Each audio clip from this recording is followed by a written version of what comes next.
Welcome to one nation Telugu news. ముందుగా headlines చూద్దాం. Veligonda project ప్రారంభం జాతికి అంకితం చేసిన సీఎం జగన్. దశాబ్దాల కల సాకారమైందని జగన్ హర్షం.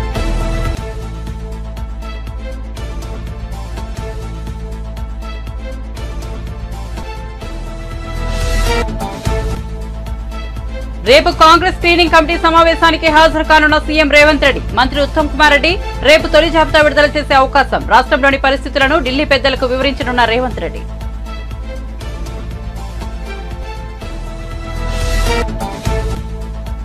తెలంగాణ ముఖ్యమంత్రి రేవంత్ రెడ్డిపై BRS working president KTR Twitter వేదికగా తీవ్ర స్థాయిలో ధ్వజం. రేవంత్ రెడ్డికి తెలంగాణ ఆత్మ లేదు, తెలంగాణపై గౌరవం అంతకన్నా లేదు అని కేటీఆర్ ట్వీట్.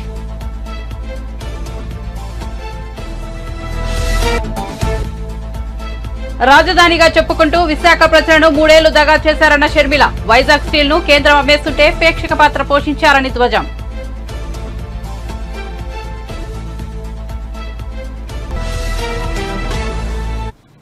ఇక వార్త వివరాల్లోకి వెళ్తే వెలిగొండ ప్రాజెక్టును ముఖ్యమంత్రి జగన్మోహన్ రెడ్డి ఘనంగా ప్రారంభించారు. అనంతరం ప్రాజెక్టును జాతికి అంకితం చేస్తున్నట్లు ప్రకటించారు. ఈ సందర్భంగా జగన్ మాట్లాడుతూ దశాబ్దాల కల సాకారమైనందుకు గర్వంగా ఉందన్నారు. అద్భుతమైన ప్రాజెక్టు పూర్తి కావడం పట్ల హర్షం వ్యక్తం చేశారు. తన తండ్రి వైఎస్ఆర్ శంకుస్థాపన చేసిన ప్రాజెక్టును తాను పూర్తి చేయడం ఎంతో ఆనందాన్ని ఇచ్చిందని పేర్కొన్నారు. ఈ ప్రాజెక్టు ద్వారా ఏకంగా 15.25 లక్షల మంది త్రాగునీటి సమస్య తీరడం అనేది హర్షించదగినదిగా చెప్పుకొచ్చారు. అంతేకాక వెలిగొండ ప్రాజెక్టు ద్వారా ప్రకాశం, నెల్లూరు, వైఎస్ఆర్ జిల్లాల పరిధిలోని మెట్ట ప్రాంతాలకు 4.47 లక్షల ఎకరాలకు సాగునీరు అందుతుందని సీఎం తెలిపారు.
ప్రయాణం చేస్తా ఉన్నప్పుడు నిజంగా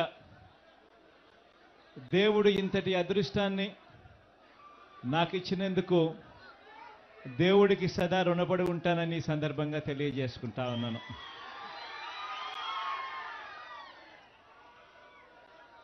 ప్రకాశం జిల్లా, నెల్లూరు జిల్లా, కడప జిల్లాలోని ఫ్లోరైడ్ బాధిత, కరువు పీడిత మెట్ట ప్రాంత ప్రజలను వాళ్ళ దాహార్తిని తీరుస్తూ సాగునీరు కూడా అందించే ఒక గొప్ప కార్యక్రమం ఈ ప్రాజెక్టు. ఈ పూల వెంకట సుబ్బయ్య వెలిగొండ ప్రాజెక్టును అప్పట్లో నాన్నగారు, ఆ దివంగత నేత ప్రీతమ నాయకుడు రాజశేఖర రెడ్డి గారు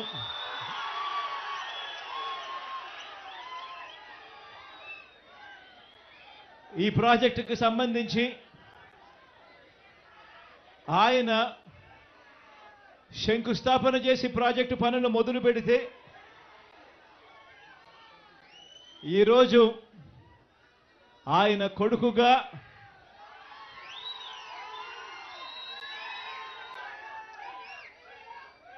రెండు టనళ్లను కూడా, ఒక్కొక్క టనల్లు దాదాపుగా 18 కిలోమీటర్లు పైచిలుకు ఉన్న ఈ టనళ్లను,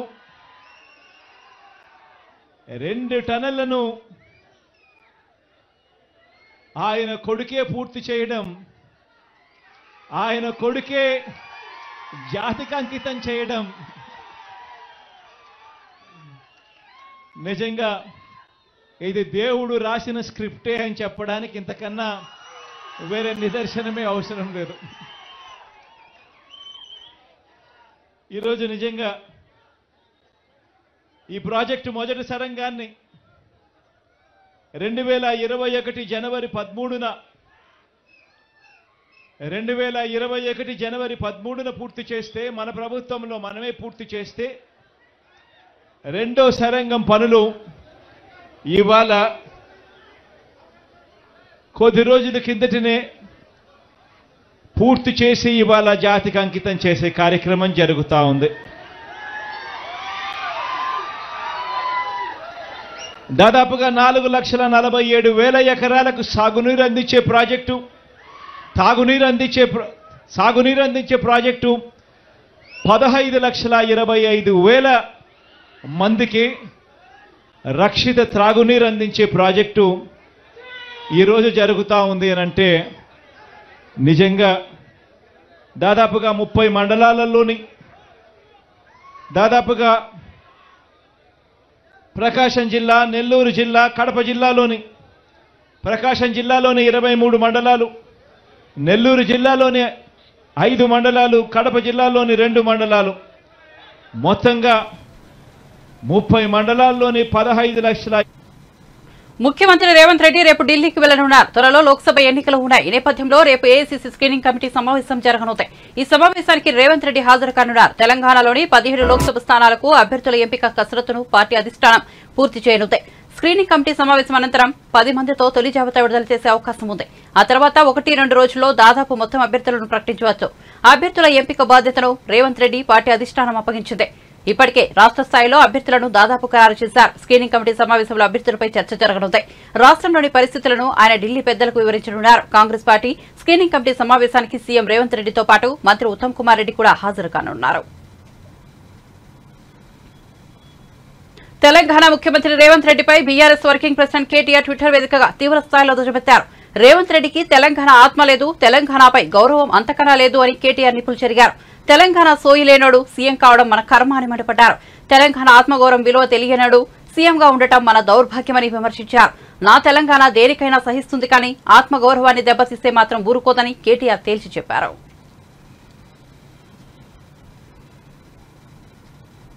రాబోయే ఎన్నికల్లో జగన్ ప్రభుత్వానికి పరాభవం తప్పదని ఎన్నికల వ్యూహకర్తగా పేరొందిన ప్రశాంత్ కిషోర్ ఇటీవల వెల్లడించిన సంగతి తెలిసిందే. ఇలా ప్రశాంత్ కిషోర్ వైసీపీ సర్కార్కు వ్యతిరేకంగా మాట్లాడుతుండటంతో ఆ పార్టీ నేతలు ఆయనపై విరుచుకుపడుతున్నారు. ఈ నేపథ్యంలోనే ఇప్పటికే పలువురు పీకేపై తీవ్ర విమర్శలతో విరుచుకుపడ్డారు. పీకేను చంద్రబాబుకు దొరికిన కొత్త పావుగా అభివర్ణిస్తున్నారు ఆ పార్టీ నేతలు. ఇదే కోవలో తాజాగా వైసీపీ సీనియర్ లీడర్ విజయసాయిరెడ్డి సైతం ప్రశాంత్ కిషోర్ జోష్యం పట్ల ధ్వజమెత్తారు. పీకే మాటల్లో విశ్వసనీయత కొరవడిందని అన్నారు. ఆ మాటల వెనుక దురుద్దేశం ఉందని పేర్కొన్నారు. ఎవరి హయాంలో అభివృద్ధి జరిగిందనేది రాష్ట్ర ప్రజలకు బాగా తెలుసునని అన్నారు. ప్రభుత్వం చేసిన అభివృద్ధే మరోసారి తమను గెలిపిస్తుందని ఆయన చెప్పుకొచ్చారు. ప్రతి అభ్యర్థికి 7 అభ్యర్థులకి వస్తున్నటువంటి స్పందన మీరు చూశారు. తప్పకుండా విజయం సాధిస్తాం. ఈ యొక్క నెల్లూరు జిల్లాలో ఈ గడ్డ పైన పుట్టి ఇక్కడే నేను పెరిగి ఇక్కడే విద్యాభ్యాసం చేసుకొని ఇక్కడి నుంచి ఈ యొక్క పుట్టినటువంటి గడ్డకి సేవ చేసే భాగ్యం కలిగించినటువంటి మా గౌరవ ముఖ్యమంత్రి వర్యులకు నేను ధన్యవాదాలు తెలియజేసుకుంటున్నాను.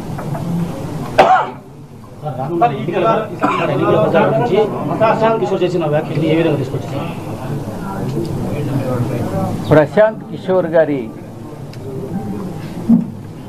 మాటలను చాలా కేర్ఫుల్గా మీరు కానీ చూసినట్లయితే గట్ ఫీలింగ్ అంటే గట్ ఫీలింగ్ అంటే ఆయన యొక్క అభిప్రాయం.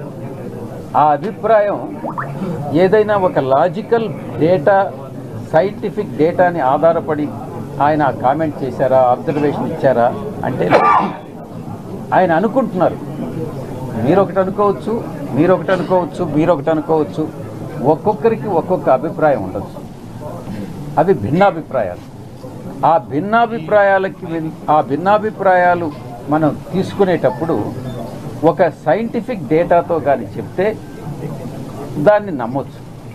అందుకే ఆయన ఆబ్జర్వేషన్స్ లాజికల్ ఆబ్జర్వేషన్స్ కాదు, అది ఒక ఫీలింగ్, గట్ ఫీలింగ్తో చెప్పాడు.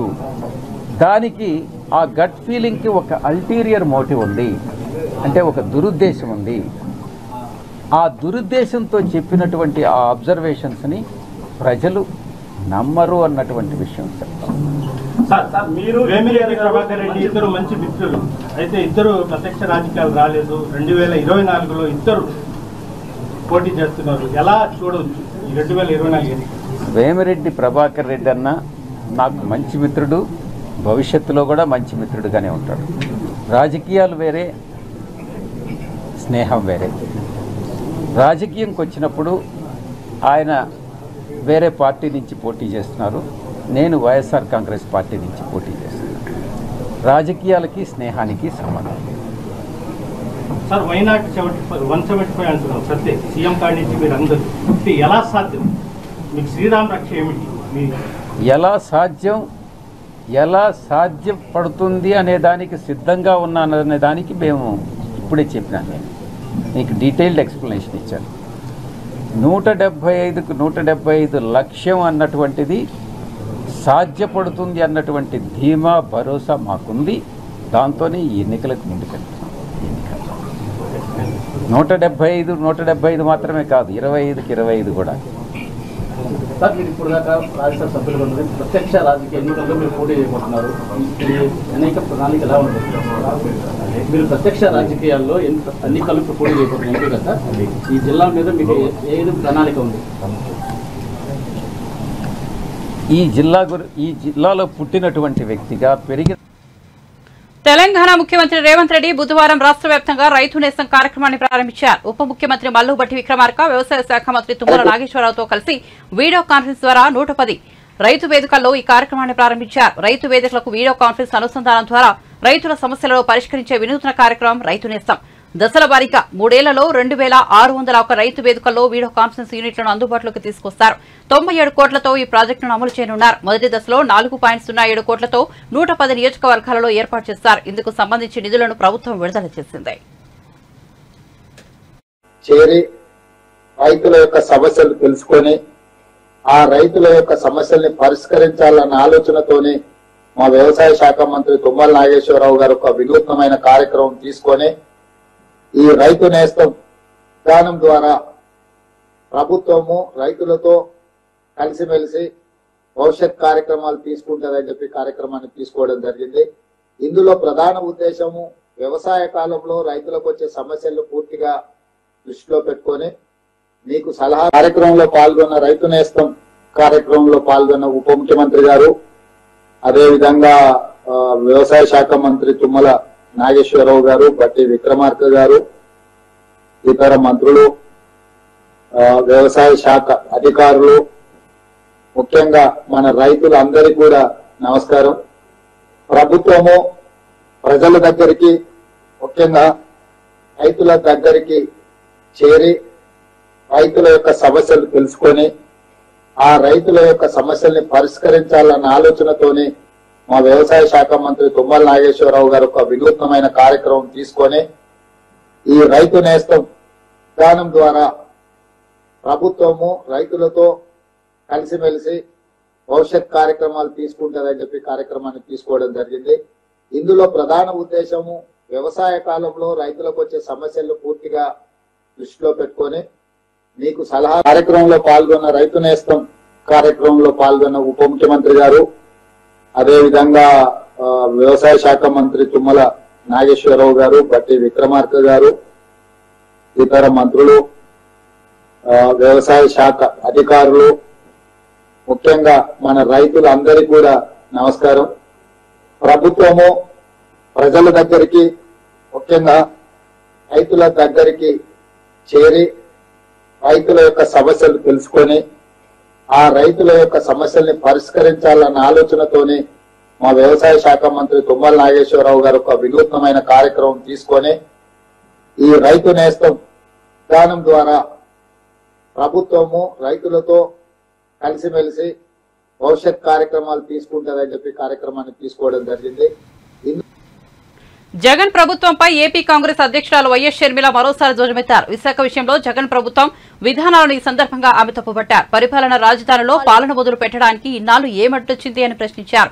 పరిపాలన రాజధాని అని చెప్పి విశాఖ ప్రజలను 3 ఏళ్లుగా మోసం చేయడం మీ చేతకాని కమిట్మెంట్ అంటూ మండిపడ్డారు.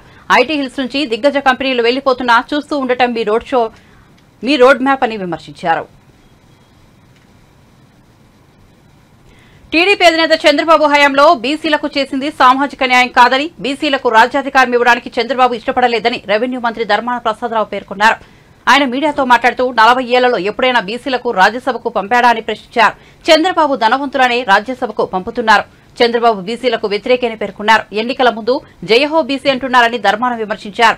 ఎన్నికల తర్వాత జయహో బీసీని చింపి అవతల పడేస్తారన్నారు. ఎన్నికల్లో ఓట్లు అడిగే హక్కు టీడీపీకి లేదన్నారు.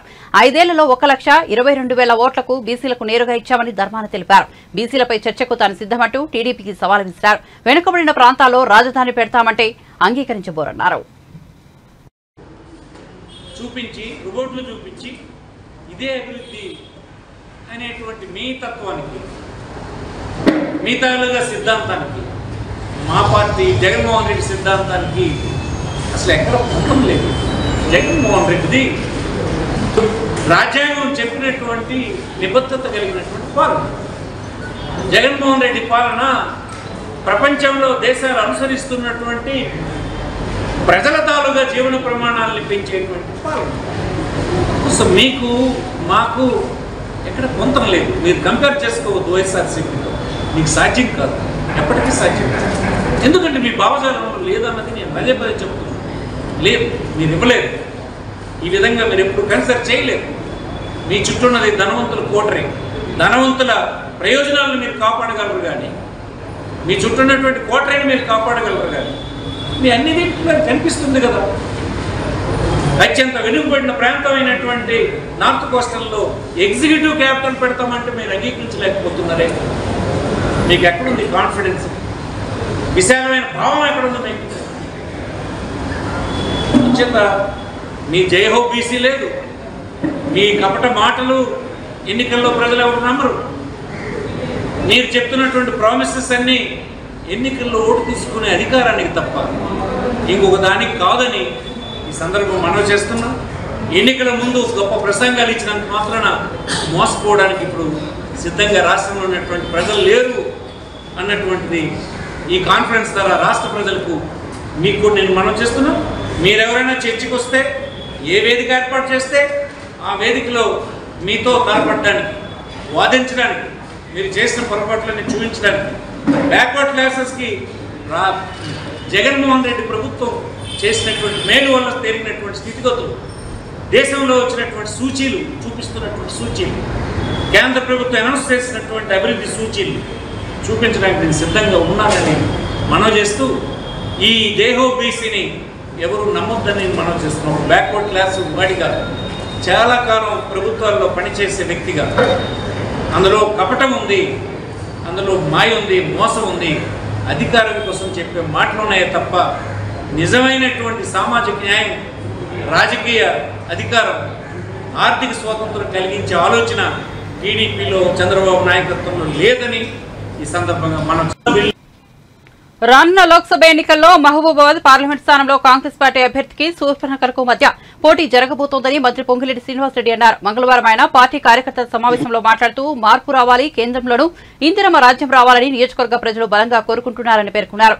గత బీఆర్ఎస్ హయాంలో బడుగు, బలహీన, మైనార్టీ వర్గాల ప్రజలు తీవ్రంగా గోసపడ్డారని ఆవేదన వ్యక్తం చేశారు. కానీ కాంగ్రెస్ ప్రభుత్వం వచ్చిన 48 గంటల్లోనే 6 గ్యారంటీల్లో 2 అమలు చేశామని, ఇటీవల మరో 2 ప్రారంభించామని గుర్తు చేశారు. హామీలను ఒక్కొక్కటిగా అమలు చేస్తున్నట్టు చెప్పారు. కాగా మహబూబాబాద్ పార్లమెంట్ నియోజకవర్గం నుంచి బీఆర్ఎస్ మరోసారి మాలోత్ కవితకు అవకాశం ఇచ్చింది. చెప్పి ఇస్తున్నాం మంచినీళ్ళు అన్నాం. నాకు ఏ ఊర్లో తల్లి మా కార్లో చెప్పింది నాకు మంచినీళ్ళు. సార్ మనం కొన్ని ప్రాబ్లమేటిక్ హ్యాబిటేషన్స్ ఐడెంటిఫై చేస్తే ఆనరబుల్ ఎమ్మెల్యే గారు రీసెంట్గా 1 crore శాంక్షన్ చేసింది సార్. వాటికి 37 వర్కులు కానీ సరిపోతున్నాయి. వాటికి 1 crore సరిపోతుందా మీకు? ఇప్పుడైతే చేస్తున్నాం సార్. కంప్లీట్గా కొన్ని జీపీ కోఆర్డినేషన్ తోటి కూడా కొన్ని టేకప్ చేస్తున్నాం. ఇప్పుడు ఈ 1 crore తోటి కంప్లీట్ చేసుకుంటాం సార్. 3.75 lakhs మళ్ళీ డ్రింకింగ్ వాటర్ ఇచ్చారట కదా. అవును సార్. లిస్ట్ చేసి ఐడియా ఉందా మీకు? అవును సార్. అది శాంక్షన్ చేసుకొని కోటి రాకముందు మీరు పని మొదలు పెట్టాలి. 1 crore కూడా స్టార్ట్ అవుతుంది. రెండవది ఉంది ట్రీట్మెంట్ జరగడంలో ఆ ప్లాట్లలో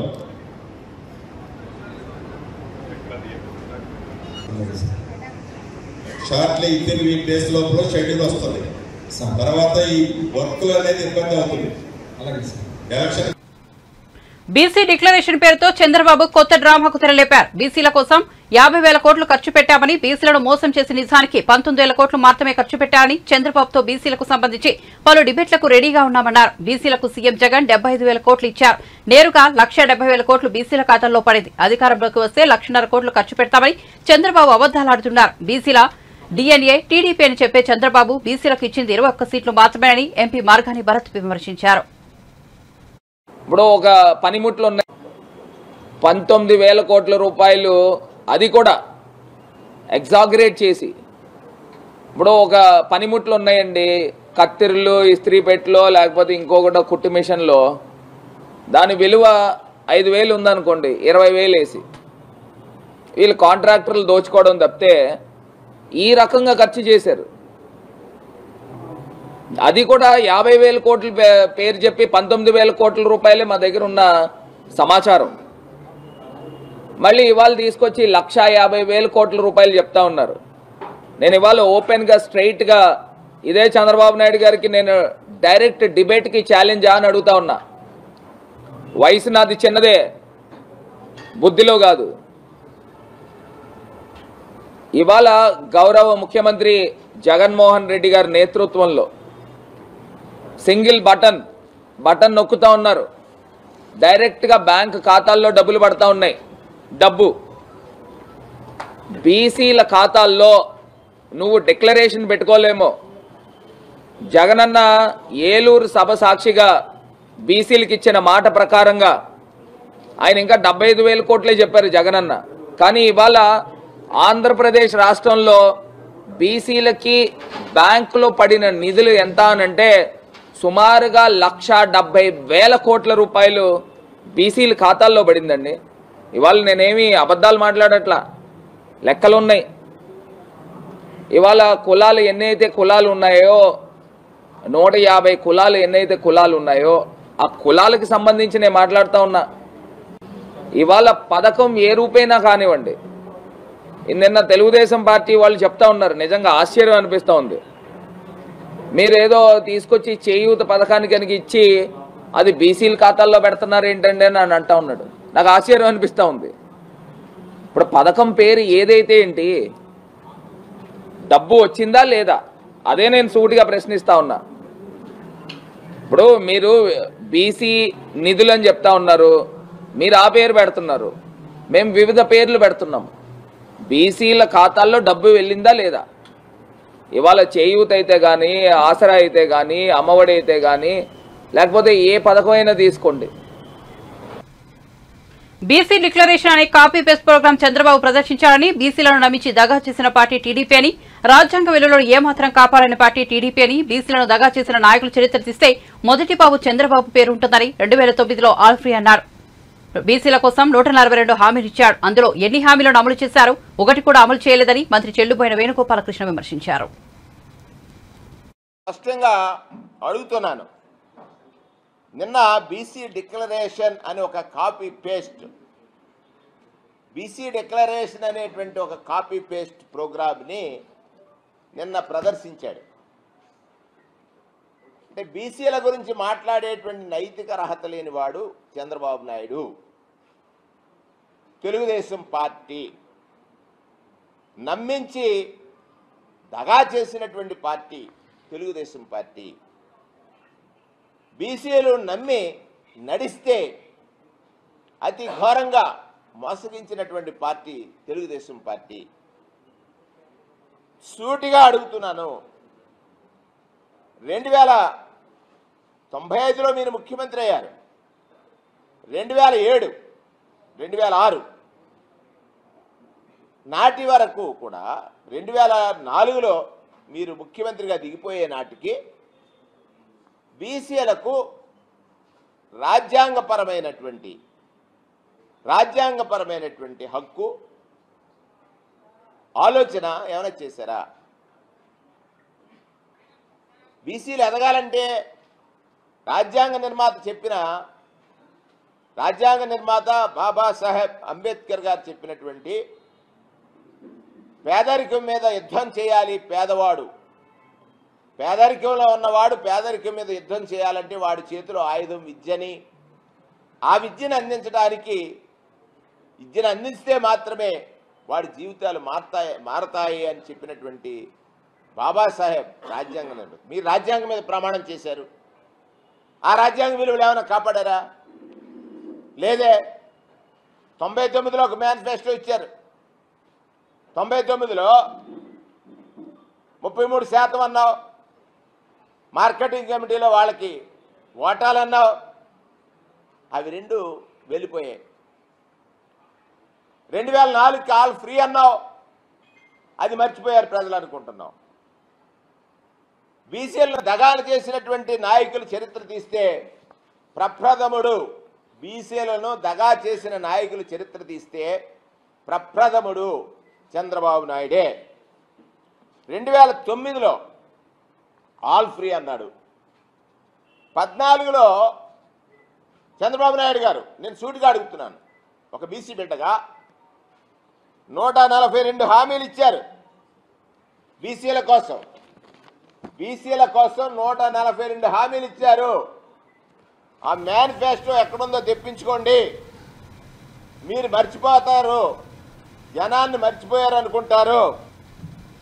తెలంగాణ రాష్ట్రంలో గ్రూప్ 1, గ్రూప్ 2, గ్రూప్ 3 పరీక్ష తేదీలను టీఎస్పీఎస్సీ బుధవారం ప్రకటించింది. తెలంగాణలో ప్రభుత్వ ఉద్యోగాల కోసం విద్యార్థులు ప్రిపేర్ అవుతున్నారు. వారు ఎంతో ఉత్కంఠంగా ఎదురుచూస్తున్న షెడ్యూల్ వచ్చింది. గ్రూప్ 1 నోటిఫికేషన్ కు జూన్ 6న ప్రిలిమినరీ పరీక్ష ఉంటుంది. అక్టోబర్ 21 నుంచి మెయిన్స్ నిర్వహిస్తారు.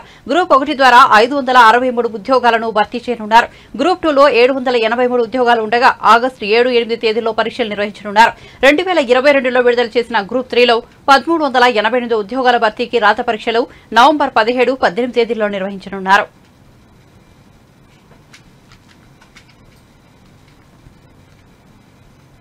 బులెటిన్ ముగించే ముందు హెడ్లైన్స్ మరోసారి చూద్దాం. వెలుగొండ ప్రాజెక్టు ప్రారంభం జాతికి అంకితం చేసిన సీఎం జగన్. దశాబ్దాల కల సాకారమైందని జగన్ హర్షం.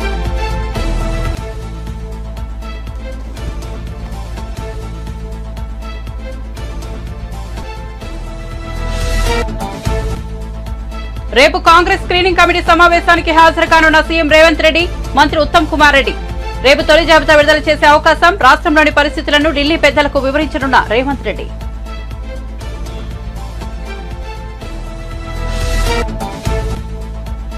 తెలంగాణ ముఖ్యమంత్రి రేవంత్ రెడ్డిపై BRS working president KTR Twitter వేదికగా తీవ్రస్థాయిలో ధ్వజం. రేవంత్ రెడ్డికి తెలంగాణ ఆత్మ లేదు, తెలంగాణపై గౌరవం అంతకన్నా లేదని కేటీఆర్ ట్వీట్.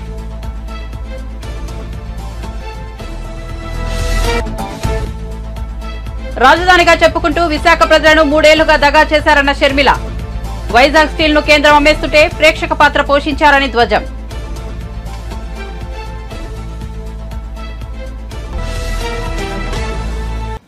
మరిన్ని అప్డేట్స్ కోసం చూస్తూనే ఉండండి వన్ నేషన్ తెలుగు న్యూస్.